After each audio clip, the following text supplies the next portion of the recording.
حضرت ابو ہریرہ رضی اللہ تعالیٰ عنہ سے ایک شخص نے پوچھا صحیح نماز کون پڑھتا ہے؟ تو آپ فرمانے لگے صحیح نماز وہ شخص پڑھتا ہے جو اکیلے میں بھی اسی طرح پڑھے جس طرح لوگوں کے سامنے پڑھتا ہے۔ کچھ لوگ بڑے سونے سونے سجدے کرتے، کب؟ جب کوئی دیکھ رہا ہو، اور اکیلے میں، تنہائی میں کوئی دیکھ رہا ہو تو ٹھیک ہے پڑھ لی، اور کوئی نہ دیکھ رہا ہو تو غائب ہو گئے۔ تنہائی کی نیکی انسان کو اصل عبادت گزار کرتی ہے۔ بات اگرچہ بے سلیقہ ہو کلیم، پر بات کرنے کو سلیقہ چاہیے۔ ہم کیا کرتے ہیں؟ اپنے گھر میں بھی حکمت سے نہیں چلتے، اپنے دفتر میں بھی حکمت سے نہیں چلتے، اپنے دوستوں کے بیچ بھی دوستی لگائیں گے تو پھر ہر چیز ہی نچھاور کر دیں گے، لیکن جب دوستی ٹوٹے گی تو چائے کی پیالیوں کا بھی حساب ہوگا۔ وہ جو لاہور آتے جاتے کرایہ لگا تھا اس کا بھی کورے برق کتاب نہیں ہوندے، پتھر دل گلاب نہیں ہوندے، سجنا پہلوں ہی سوچ کے لائیں پھر یاراں نال حساب نہیں ہوندے۔ تدبر نہیں ہے، دانائی نہیں ہے، فہم نہیں، بے حکمت سی باتیں، جذباتی سے فیصلے، مرضی منشا۔ ہم چاہتے ہیں جو ہم سوچ رہے ہیں شاید یہی سارا ٹھیک ہے۔ ہمارے ہاں نا پنچایتوں میں، دیہاتوں میں کسی سے کوئی فیصلہ کراتا تھا تو لوگ اس پارٹی کے ساتھ ہوتے ہیں جس نے پہلے آ کے بات سنا لی۔ حالانکہ یہ بہت بڑی نادانی ہے۔ آپ کو کوئی بندہ بھی جب کوئی بات بتائے تو آپ پہلے تصویر کا دوسرا رخ دیکھیں، دوسرے کی بھی رائے لیں۔ ایسا تو نہیں ہو سکتا کہ جو یہ کہہ رہا ہے سارا سچی ہو۔ آپ دو جھگڑا کرنے والوں کی بات سن کے دیکھ لیں، جو بھی بات بتائے گا وہ کہے گا میں ٹھیک ہوں۔ حل کیا ہے کہ آپ دانائی کا مظاہرہ کریں، تدبر کا۔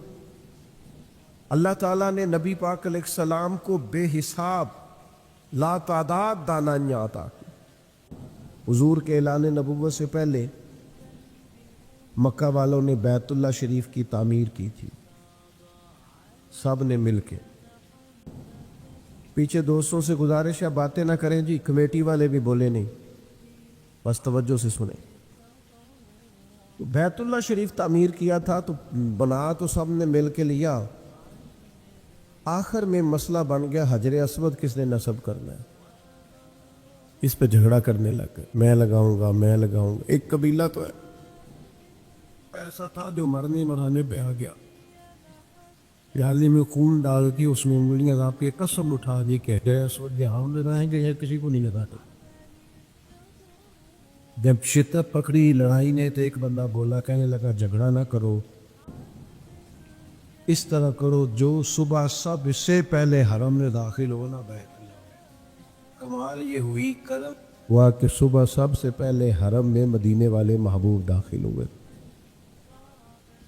وہ تو خوش ہو گئے، یہ تو صادق اور امین ہے۔ انہوں نے کہا ہمارا یہ مسئلہ ہے، آپ نے تھوڑی دیر کے لیے غور کرنا ہے۔ وہ خود کہہ چکے تھے کہ جو بھی کوئی آئے گا وہ جس قبیلے کے حق میں فیصلہ دے گا نا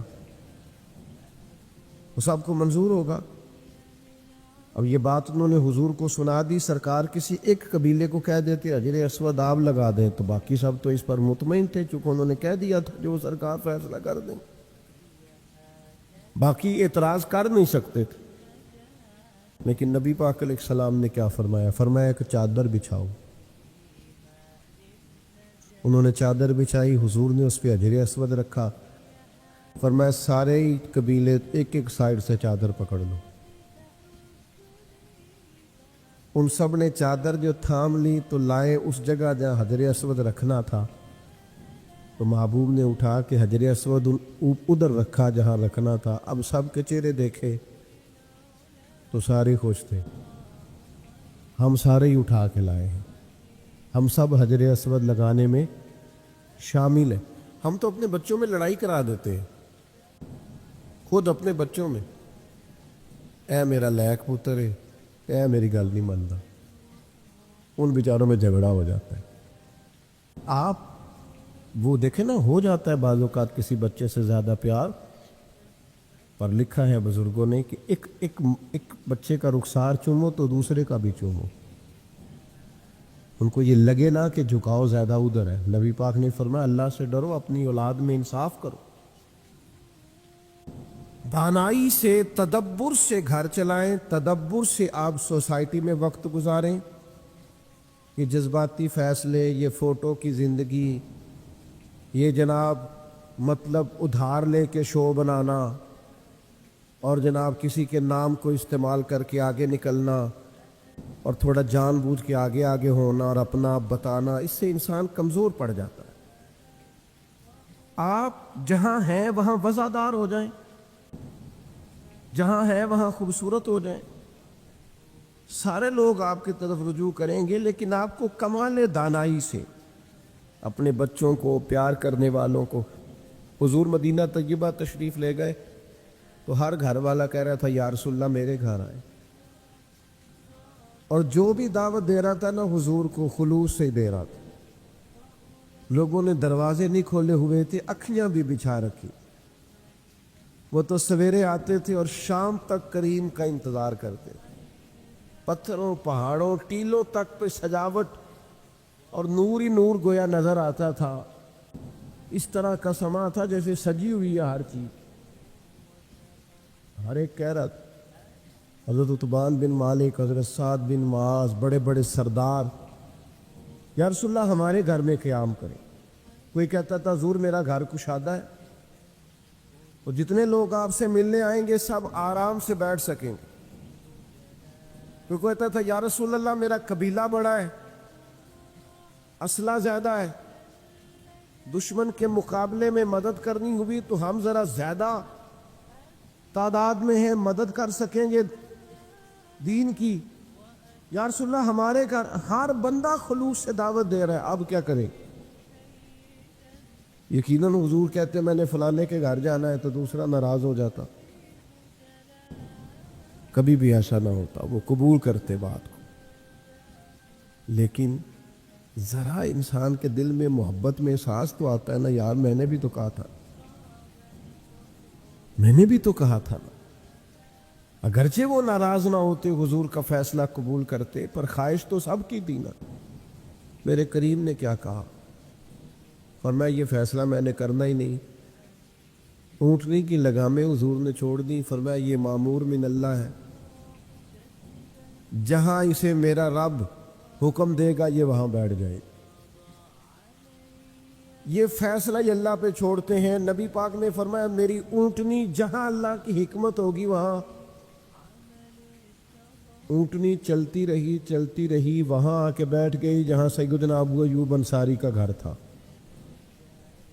لیکن نبی کریم کا کمال یہ ہے کہ حضور فوراً اترے نہیں. کوئی یہ نہ کہے اچانک بیٹھ گئی، محبوب بیٹھے رہے. اونٹنی ایک دفعہ بیٹھی، پھر اٹھی، پھر وہ اس نے ایک چکر لگایا اور پھر اسی جگہ آ کے بیٹھ گئی جہاں سیدنا ابو ایوب انصاری کا گھر ہے. واقعی مامور من اللہ ہے. وہاں آ کے بیٹھی اور اب اس طرح بیٹھی کہ اس نے اپنی گردن بھی بچھا دی زمین پہ. اور جب وہ تسلی سے بیٹھ گئی تو اب میرے کریم اترے. اب حضرت ابو ایوب انصاری کے حضور مہمان بنے، اور جب مہمان بنے نا تو سارے اس لیے خوش تھے کہ یہ فیصلہ اللہ نے اپنے محبوب کو کر کے دیا. تو کچھ معاملات ایسے ہیں جن میں نہایت دانش مندی سے، تدبر سے. ایک صحابی نے کہا تھا یا رسول اللہ میں نے اپنے اس بیٹے کو گھوڑا خرید کے دیا ہے. اس کی والدہ کہتی تھی حضور کو گواہ بنا دو، تو میں آپ کو گواہ بنانے آیا ہوں. اس وقت کی گھوڑا ضرورت تھا، مجبوری تھا، جیسے آج آپ کی موٹر سائیکل اور گاڑی ضرورت ہوتی ہے نا. اس وقت یوں ہی سمجھ لیں جیسے گاڑی لے کے دی ہے. تو یہ میں نے اسے گھوڑا دیا ہے. تو نبی کریم علیہ السلام نے فرمایا دوسرے بیٹے کو بھی دیا ہے؟ یا رسول اللہ نہیں. تو فرمایا پھر ظلم اور زیادتی پر مجھے گواہ بنانے آ گیا. فاتقوا اللہ فاعدلوا اولاد، اللہ سے ڈرو، اپنی اولاد میں انصاف کرو.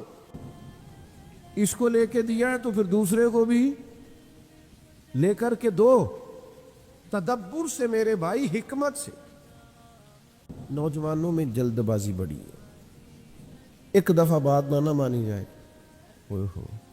اور باہر آ کے کچھ لوگ بڑے جناب فخر سے سناتے ہیں، کہتے وہ منڈے نے سامان پانتا ہے، وہ مرضی دا کھانا نہیں سی نہ پکیا. یہ کوئی عقل مندی نہیں ہے. میں اپنے بچوں کی ہر خواہش پوری کرتا ہوں، آپ غلط کرتے ہیں. ان کی کچھ خواہشیں پوری نہ کریں تاکہ انہیں صبر کرنا بھی آئے، انہیں احساس پیدا ہو کہ کچھ چیزیں نہ ملیں تو میں نے اس میں صبر بھی کرنا ہے، تدبر بھی کرنا ہے، رکنا بھی ہے. ہماری بے حکمتی، ہمارے مزاج کی نادانی، بہت سارے ماضی میں فیصلے ایسے ہیں جو ہم سے اس لیے غلط ہوئے کہ ہم نے جلد بازی کی.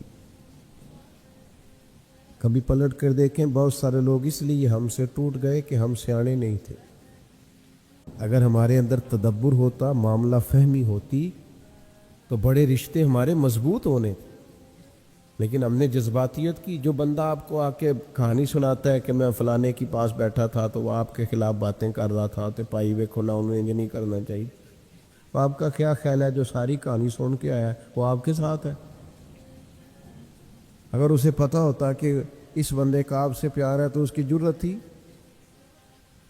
آپ کے سامنے بات کرتا. میری بات کی سمجھ آ رہی ہے آپ کو؟ جو میں نے ایک جگہ پہ بیٹھا تھا، 2-4 لوگ بیٹھے تھے تو باقی سارے اٹھ کے چلے گئے، ایک بندہ رہ گیا. تو وہ جو رہ گیا نا، اس نے پھر کوئی ان کے خلاف ان کی پگڑیاں کھولی، کوئی کہانیاں سنائیں. وہ سناتا جا رہا اور میں بڑا پریشان ہوں. میں نے کہا تمہیں کیوں ہے؟ میں کہ میں تو اس گلوں پریشان آ کہ وہ گیا نے تو کوئی حال نہیں چھڈیا، جدو میں جاواں گا تو کی کرے گا؟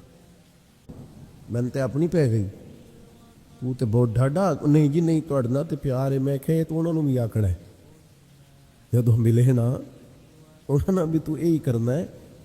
تو یہ آپ مت توقع کریں کہ جو آپ کا بڑا خیر خواہ بن کے آپ کے ساتھ بات کر رہا ہے وہ آپ کا بڑا اپنا ہے. ایسا نہیں ہے.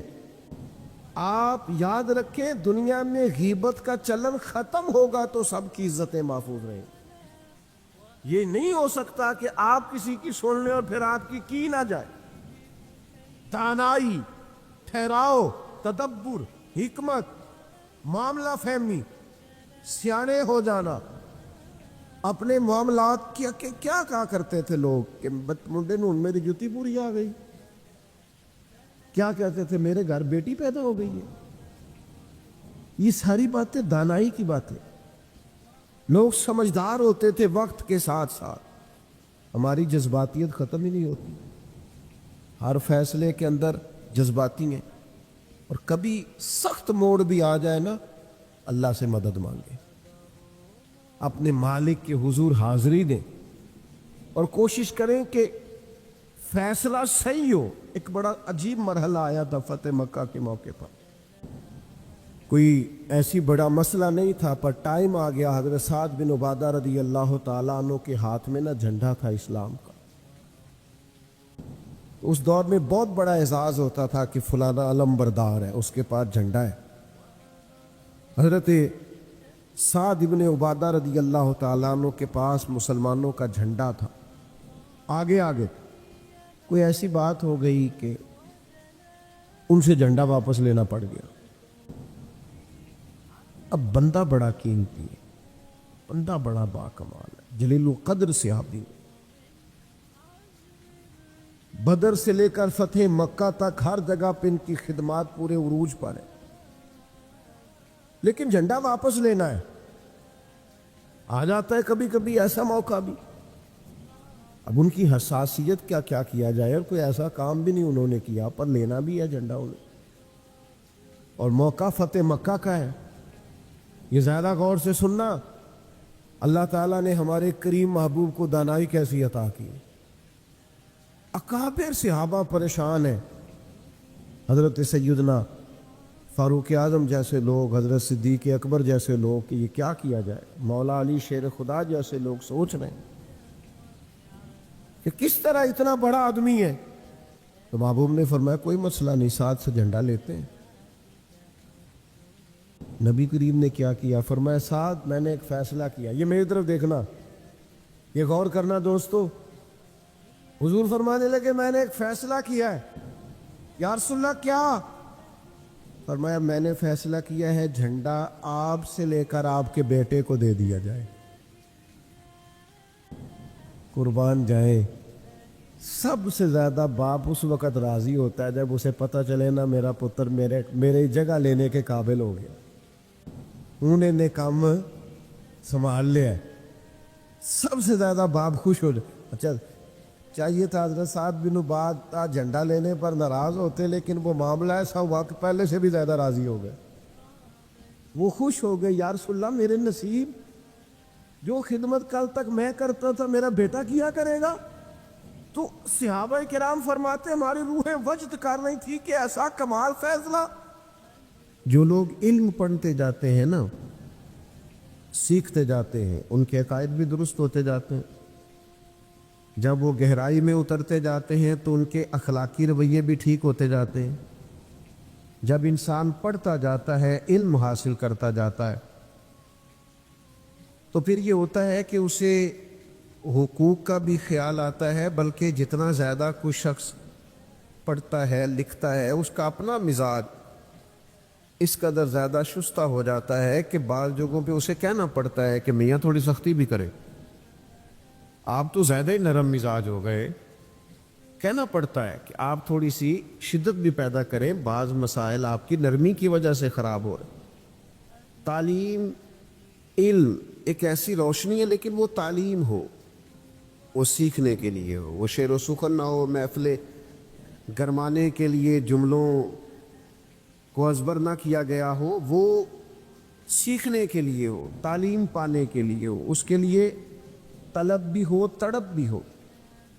جس بزرگ کے عرس پہ ہم آئے ہوئے ہیں نا، حضرت فقیہ اعظم رحمۃ اللہ علیہ تر و تازہ مزاج کے مفتی تھے، جن کی نظر صدیوں بعد دیکھتی تھی۔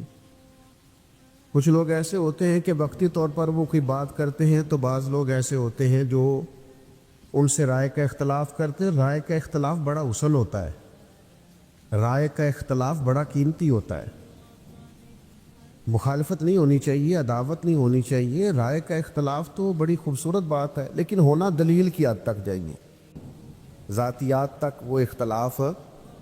یہ تو مابین صحابہ کے بھی ہوتا تھا۔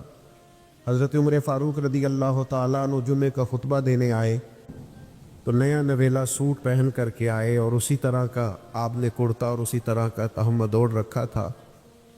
تو حضرت ابو ایوب انصاری نے اٹھ کے اختلاف رائے کیا، کہا جناب بتائیے کہ آپ ایک سب کو کل چادر بٹی تھی تو آپ کے پاس دو کیسے آئیں؟ تو حضرت عمر نے اس اختلاف رائے کو قبول کیا، اس پر یہ نہیں کہا تیری جرت کیسے ہوئی۔ تو امیر المومنین سے پوچھے، اختلاف رائے حسن ہے، بس ذرا اس کا ادب آنا چاہیے۔ قاتل کو کوئی قتل کے آداب سکھائے، قاتل کو کوئی قتل کے آداب سکھائے، دیکھو دستار کے ہوتے ہوئے سر کاٹ رہا ہے۔ کچھ لوگ خالی بات سے ہی، دستار تک جانے سے ہی مان جاتے ہیں، گلے تک تو جانا ہی نہیں پڑتا۔ تو دلیل سے بات، حضرت ابو ایوب انصاری رضی اللہ تعالیٰ عنہ نے کہا کہ جناب یہ آپ نے دو چادریں کیسے استعمال کی؟ تو کہا میرا بیٹا جواب دے گا۔ تو آپ کے صاحبزادے اٹھے، انہوں نے کہا میں نے اپنی چادر بھی والد کو پیش کر دی تھی۔ تو وہی جناب ابو ایوب انصاری دوبارہ اٹھے، انہوں نے یہ نہیں کہا کہ وہ پچھلے مہینے والی بات کا بھی جواب دیں۔ وہ پھر وہاں کیا ہوا تھا؟ بس ایک اختلاف تھا دلیل کی حد تک، اور یہ حسن ہے۔ حضرت ابو ایوب انصاری اٹھے اور اٹھ کے کہا جناب ہمیں سوال کا جواب مل گیا، اب آپ بات کیجئے، ہم بات بھی سنیں گے، حکم دیجئے، فرما برداری بھی کریں۔ اس لیے کہ دلیل کی حد تک، اور یہ بڑا حسن ہے، صرف قبرستان میں اختلاف نہیں ہوتا، چونکہ وہاں سارے مردے ہوتے ہیں نا، زندوں میں اختلاف ہو جاتا ہے، چونکہ لوگ سانس لیتے ہیں، سوچتے ہیں، غور کرتے۔ تو تعلیم کا مقصد جستجو ہو، تعلیم کا مقصد یہ ہو کہ آپ کسی جگہ رائے رکھتے ہو، آپ نے کسی بات کو سمجھا ہو، بلکہ ہمارے ایک بزرگ فرمایا کرتے تھے تعلیم کا مقصد یہ ہے کہ آپ استاد پیر والے ہوں، آپ نے کسی سے سیکھ رکھا ہو، سمجھ رکھا ہو، تو تعلیم مسائل کا حل ہے، علم مسائل کا حل ہے، پڑھنا، سیکھنا، لکھنا، غور کرنا، تفکر کرنا، اور پھر کسی سے اصلاح لینا، تربیت لینا، اس سے مسائل ختم۔ بعض اوقات نا مسائل زیادہ ہوتے ہیں، حل ایک ہی ہوتا ہے۔ کسی کمرے میں اندھیرا ہو تو بہت سارے موذی جانور جمع ہو جاتے ہیں، اس میں بچھو بھی آ گیا، سانپ بھی آ گیا، چھپکلیاں بھی آ گئی، اور بھی کچھ موذی جانور جمع ہو گئے، تو آپ اگر اندھیرے میں ان جانوروں کو مارنا چاہیں گے تو ہو سکتا ہے وہ آپ کو تکلیف دیں، ڈنگ مار دیں، اور یہ بھی ہو سکتا ہے کہ آپ سے پکڑے ہی نہ جائیں۔ آپ کیسے پکڑیں گے؟ اندھیرا ہے، آپ اندھیرے میں تو ٹامک ٹوئیاں ماریں گے، کیسے ان کو قتل کریں؟ تو جانور زیادہ ہیں، موذی جانور ہیں، تکلیف زیادہ ہے، لیکن اس کا حل بھی موجود ہے۔ آپ ان کو مارنے کی کوشش نہ کریں، آپ اس طرح کریں، کمرے میں روشنی کریں، آپ کمرے میں روشنی کر دیں، آپ کو جانور مارنے ہی نہیں پڑیں گے، وہ ویسے ہی بھاگ جائیں گے۔ چھپکلی دیوار پہ چڑھ جائے گی اور سانپ اپنا رستہ لے جائے گا اور بچھو دوڑتا نظر آئے گا۔ یہ تو اندھیرے کی وجہ سے جمع ہوئے۔ آج بھی جتنے مسائل ہیں وہ پاکستان میں ہیں یا امت مسلمہ کے مسائل، ان سب کی بنیادی وجہ یہ ہے کہ لوگ دینی تعلیم سے دور ہیں۔ میں آپ کو سچ بتاتا ہوں، میں آپ کو دیانتداری سے بتاتا ہوں، چھوٹا آدمی ہوں، لیکن میں آپ کو تجربہ کر کے اور ماحول کو پڑھ کے، دیکھ کے، غور کر کے بتاتا ہوں کہ مسائل اس لیے پیدا ہوئے ہیں کہ لوگ دینی تعلیم سے دور ہیں۔ حضرت فقیہ اعظم چونکہ سمجھدار تھے، حضرت سید ابو البرکات چونکہ سمجھدار تھے، حضرت امام المحدثین سید دیدار علی شاہ صاحب رحمۃ اللہ علیہ چونکہ معاملات کو پہلے سے سمجھ گئے تھے، یہ لوگ حضرت محدث اعظم پاکستان رحمۃ اللہ علیہ چونکہ گہرائی میں اتر گئے تھے۔ میں آپ کو ذمہ داری سے کہتا ہوں، یہ سارے لوگ بزرگ تھے، ان کے چہرے بڑے نورانی تھے، ان کا اٹھنا بیٹھنا بڑا وزادار تھا، یہ خالی پیری مریدی بھی کرتے تو جمتی تھی، یہ دم درود بھی خالی کرتے تو چلتا تھا، یہ صرف حلقہ احباب میں بیٹھ کر واعظ و ارشاد کرتے تو چلتا تھا، لیکن یہ بہت عرصہ پہلے سمجھ گئے تھے کہ اس قوم کے مسائل کا حل علم میں ہے۔ بوڑھے سید حضرت سید ابو البرکات شاہ صاحب 18 گھنٹے انہوں نے لوگوں کو اسباق پڑھائے۔ وہ چل سکتا تھا کام، میں کہہ رہا ہوں کہ وہ کاظمی سید تھے، وہ آرام سے دم درود کرتے، کوئی مسئلہ نہیں، لیکن مشکل ترین اسباق اور رات کو پہلے مطالعہ کرنا اور پھر وسائل جمع کرنا، علم کی روشنی اور علم کو پڑھنا۔ اور پھر میں آپ کی خدمت میں عرض کروں، ایک تو وہ طلباء ہیں جو اپنا وقت نکال کے باقاعدہ اداروں میں آ گئے، آپ نے بھیج دیے، لیکن ہم جو باقاعدہ اداروں میں نہیں آتے، ہماری ذمہ داری ہے ہم اپنے مشائخ کے پاس بیٹھیں، ہم تھوڑا سفر کریں، تھوڑی جد و جہد کریں۔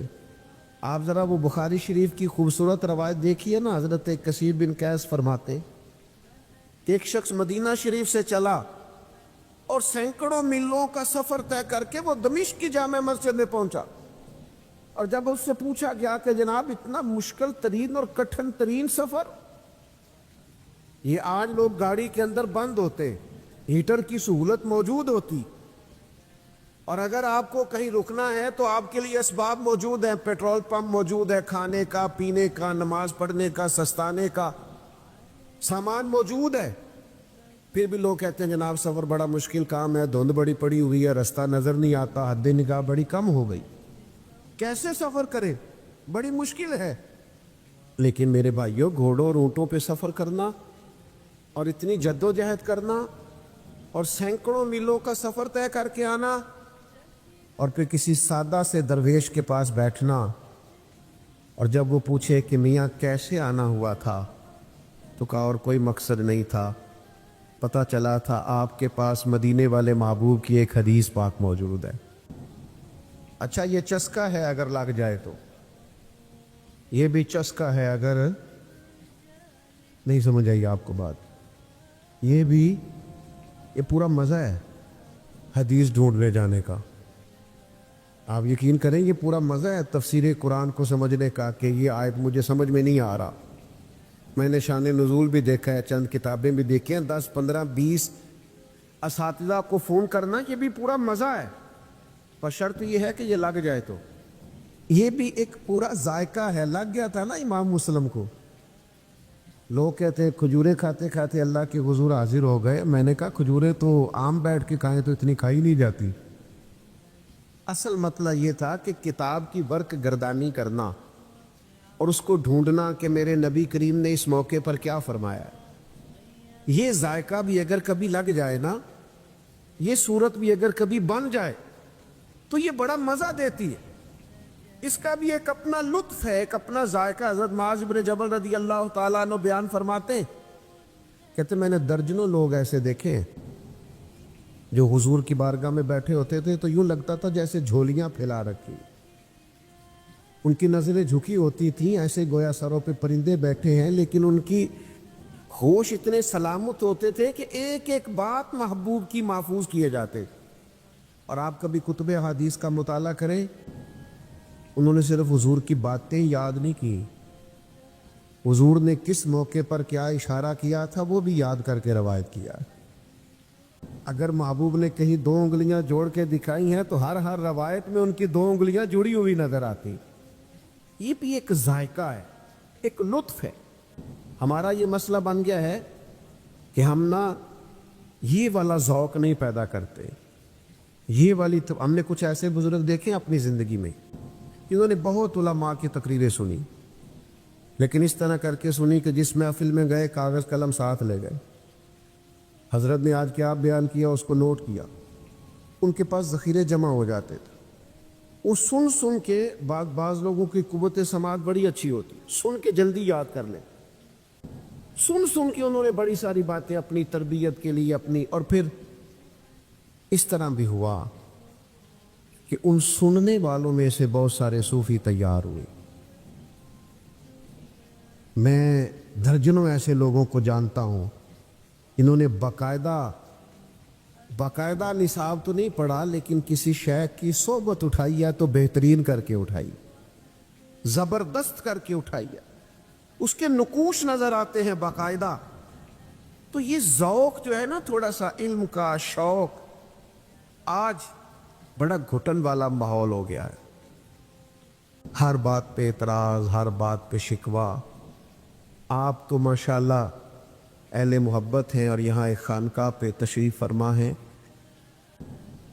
لیکن جب دنیا سے اٹھ کے ہم ایسے ہی جگہوں پہ جا کے بیٹھتے ہیں نا جو کہیں وابستہ نہیں، جو دور بیٹھے ہوئے ہیں اور جن کے مزاج میں تنقید ہے، تو ہم جب ان کی باتیں غور سے سنتے ہیں نا کہ بہت امیر آدمی ہے لیکن اس کا خیال یہ ہے کہ یار یہ مولوی کچھ بھی نہیں کر رہے، یہ بس بعض معاملات میں ان کا خیال ہوتا ہے کہ بوجھ ہی بنے ہوئے ہیں. تو جب ان لوگوں کی ساری باتیں غور سے سنتے ہیں تو محسوس ہوتا ہے بیچارے کسی پراپوگنڈے کا شکار ہیں، کسی نے وہم میں ڈال دیا ہے. ظاہر ہے کوئی بندہ بھی اس وقت چھوٹا نظر آتا ہے جب اسے دور سے دیکھا جائے یا غرور سے دیکھا جائے. وہ کبھی قریب آتے نہیں، بیٹھتے نہیں، چیزوں کو سمجھتے نہیں، معاملات پر غور نہیں کرتے، تو وہ دور بیٹھ کر پراپوگنڈا کرتے ہیں. عزیز دوستو، جب ہمارا مزاج علمی ہوگا، ہم چیزوں کو سمجھیں گے، اخلاقیات کے تعلق سے ہمارے پاس نصاب موجود ہوگا، ہمیں ان ساری باتوں کا پتہ ہوگا جو نبی پاک علیہ السلام نے ہماری تربیت کے لیے بیان فرمائی، اور ہم ان کا شوق رکھتے ہوں گے، اور پھر ہمارے پاس وہ ذخیرہ اس طرح موجود ہوگا کہ ہماری عملی زندگی میں بھی وہ نافذ ہوگا، تو آپ یقین کریں بہت سارے پراپوگنڈے خود بخود ختم ہو جائیں گے، بہت ساری چیزیں خود بخود ختم ہو جائیں. ایک وکیل صاحب سے ایک دفعہ کسی نشست میں ملاقات ہو گئی تو وہ کہنے لگے کہ آپ لوگوں نے نا لوگوں کو قبر پرست بنا دیا ہے. میں نے تسلی سے ان کی بات سنی. میں نے کہا میں اس حوصلے سے آپ کے سارے تانے برداشت کروں گا کہ پھر مجھے بھی آپ موقع دیں. تو انہوں نے خیر مجھے موقع دیا. تو پرانے آدمی تھے, پڑھے لکھے تھے اور عمرانیات کے ساتھ اچھی دلچسپی رکھتے تھے. تو میں نے ان سے کہا کہ صاحب آپ کی بات میں نے بڑے غور سے سنی, تو ویسے کس عالم کو آپ نے قبر پہ سجدہ کرتے دیکھا, اس کا نام بتائیں. چلیں کوئی آپ کوئی مثال ایک دو. کہنے لگے جی بہت سارے لوگ ہم نے وہاں آتے جاتے دیکھے. میں نے کہا ان پڑھ آدمی تو کسی بھی قوم کا ہو وہ کبھی دلیل نہیں ہوتا. تو کبھی دلیل نہیں ہے نا. ان پڑھ آدمی نے کوئی غلطی کر لی تو آپ اسے دلیل بنائیں گے, وہ ہم سے ویسے بھی. اور پھر ابتلا سے حکم بھی نہیں بدلتا. میں بھی اگر کوئی غلطی کروں تو میری ذاتی غلطی ہے, ان کو میرے نظریے نے, میرے عقیدے نے, میری جماعت نے تھوڑی مجھ سے کہا ہے. ابتلا سے حکم تھوڑی بدلتے, تو ہو جاتا ہے. تو مجھے کہنے لگے پھر آپ لوگوں کا نصاب کیا. میں نے کہا یہ بالکل آخر میں بتائیں گے آپ کو, پہلے آپ یہ بتائیں کہ آپ نے اتنی سخت بات کی کہ ہم معاذ اللہ قبر پرست ہیں, یعنی ایک مومن کو آپ نے کافر ہی کہہ دیا. آپ کو بھی تو کوئی دلیل پیش کرنا چاہیے تھے نا اس پر. اتنی سخت بات آپ نے کی, آپ کو اس پر دلیل دینی چاہیے. خاموش ہو گئے. تو پھر میں نے ان سے کہا کہ آپ نصاب پڑھیے, ہمارے بزرگوں کو پڑھیے, اور آپ زیادہ نہیں تھوڑا پڑھیے. آپ جس نے کہیں کوئی خلاصہ آپ کو نظر آ جائے وہ پڑھیے. آپ اعلیٰ حضرت بریلوی کو نہیں پورا پڑھ سکتے تو پروفیسر ڈاکٹر مسعود احمد صاحب کو پڑھیے, جنہوں نے ان پہ لکھا ہے. ایک بزرگ تھے, اور کیا بزرگ تھے, وہ بھی کیا ہستی تھی. ان کی زیارت کرنے سے محسوس ہوتا تھا کہ کیا بات.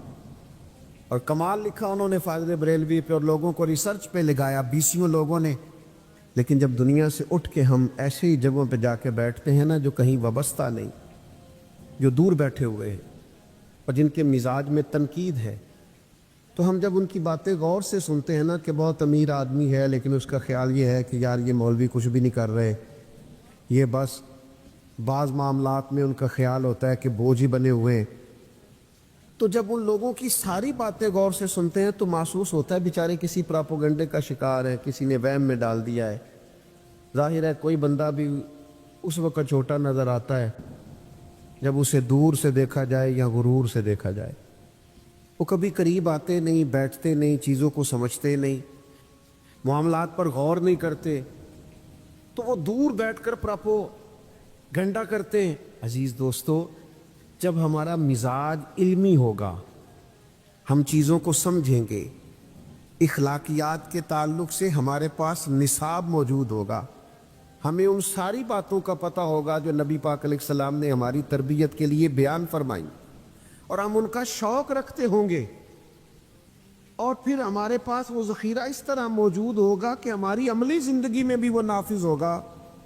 تو آپ یقین کریں بہت سارے پراپوگنڈے خود بخود ختم ہو جائیں گے, بہت ساری چیزیں خود بخود ختم ہو جائیں. ایک وکیل صاحب سے ایک دفعہ کسی نشست میں ملاقات ہو گئی, تو وہ کہنے لگے کہ آپ لوگوں نے نا لوگوں کو قبر پرست بنا دیا ہے. میں نے تسلی سے ان کی بات سنی. میں نے کہا میں اس حوصلے سے آپ کے سارے تانے برداشت کروں گا کہ پھر مجھے بھی آپ موقع دیں.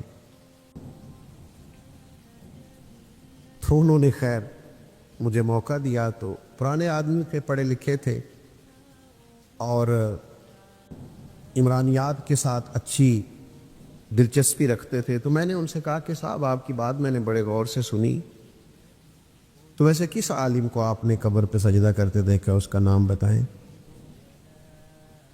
چلیں کوئی آپ کوئی مثال ایک دو. کہنے لگے جی بہت سارے لوگ ہم نے وہاں آتے جاتے دیکھے. میں نے کہا ان پڑھ آدمی تو کسی بھی قوم کا ہو وہ کبھی دلیل نہیں ہوتا. تو کبھی دلیل نہیں ہے نا. ان پڑھ آدمی نے کوئی غلطی کر لی تو آپ اسے دلیل بنائیں گے, وہ ہم سے ویسے بھی. اور پھر ابتلا سے حکم بھی نہیں بدلتا. میں بھی اگر کوئی غلطی کروں تو میری ذاتی غلطی ہے, ان کو میرے نظریے نے, میرے عقیدے نے, میری جماعت نے تھوڑی مجھ سے کہا ہے. ابتلا سے حکم تھوڑی بدلتے, تو ہو جاتا ہے. تو مجھے کہنے لگے پھر آپ لوگوں کا نصاب کیا. میں نے کہا یہ بالکل آخر میں بتائیں گے آپ کو, پہلے آپ یہ بتائیں کہ آپ نے اتنی سخت بات کی کہ ہم معاذ اللہ قبر پرست ہیں, یعنی ایک مومن کو آپ نے کافر ہی کہہ دیا. آپ کو بھی تو کوئی دلیل پیش کرنا چاہیے تھے نا اس پر. اتنی سخت بات آپ نے کی, آپ کو اس پر دلیل دینی چاہیے. خاموش ہو گئے. تو پھر میں نے ان سے کہا کہ آپ نصاب پڑھیے، ہمارے بزرگوں کو پڑھیے، اور آپ زیادہ نہیں تھوڑا پڑھیے، آپ جس نے کہیں کوئی خلاصہ آپ کو نظر آ جائے وہ پڑھیے۔ آپ اعلیٰ حضرت بریلوی کو نہیں پورا پڑھ سکتے تو پروفیسر ڈاکٹر مسعود احمد صاحب کو پڑھیے، جنہوں نے ان پہ لکھا ہے۔ ایک بزرگ تھے، اور کیا بزرگ تھے، وہ بھی کیا ہستی تھی، ان کی زیارت کرنے سے محسوس ہوتا تھا کہ کیا بات۔ اور کمال لکھا انہوں نے فاضل بریلوی پہ، اور لوگوں کو ریسرچ پہ لگایا، 20 لوگوں نے ان کی نگرانی میں پی ایچ ڈیز کے مقالہ جات لکھے، پام دام برسرے، مطلب یہ یہاں کا عنوان نہیں۔ تو میں نے انہیں ایک حوالہ پیش کیا اعلیٰ حضرت رحمۃ اللہ علیہ کا، جس میں فاضل بریلوی کہتے ہیں کہ کسی بھی قبر پہ جاؤ تو 4 ہاتھ دور کھڑے ہو کے، مزار سے 4 ہاتھ، آپ کی توجہ ہے میری بات پر، مزار سے 4 ہاتھ، آپ یقین کریں سعادت مند آدمی تھے، اور میں یہاں باوضو حاضر ہوں۔ میں نے اس شخص کو جب کتاب دی تو میں نے اسے حیرت میں گم ہوتے دیکھا، کہنے لگا یہ مولانا احمد رضا نے لکھا ہے۔ میں نے کہا اس کو پڑھیے، 100 دفعہ پڑھیے۔ اب میں کوئی اس میں فاتحانہ ہاتھ کھڑے کر کے وہاں سے واپس نہیں آیا۔ میں نے اپنے دوستوں کو واپس آ کے یہ نہیں کہا کہ میری 2-3 ملاقاتیں ہوئیں، دیکھو بندہ یہ میں نے نہیں کہا، بلکہ میں واپس آیا اور گاڑی میں بیٹھتے ہی میں اپنے دوستوں سے کہا، آج مجھے احساس ہوا ہے اپنی سستی کا، آج مجھے احساس ہوا ہے اپنی کاہلی کا، آج مجھے احساس ہوا ہے کہ ہم کس قدر زیادہ ناکام ہوئے اس کام میں کہ ہم اپنے بزرگوں کی خاص باتیں بھی لوگوں تک پہنچا نہیں سکے، ہم کسی کو بتا ہی نہیں سکے کہ ہمارے بزرگوں نے کیا لکھا ہے، وہیں رہے اپنے 4-5 لوگوں میں مست، یہ پیغام دے ہی نہیں سکے۔ خدا کرے کہ ایسا ہو، خدا کرے کہ ایسا ہو کہ آپ حضرت فقیہ اعظم کو پڑھنے والے ہوں، اللہ کرے کہ ایسا ہو آپ اعلیٰ حضرت بریلوی کو پڑھنے والے ہوں۔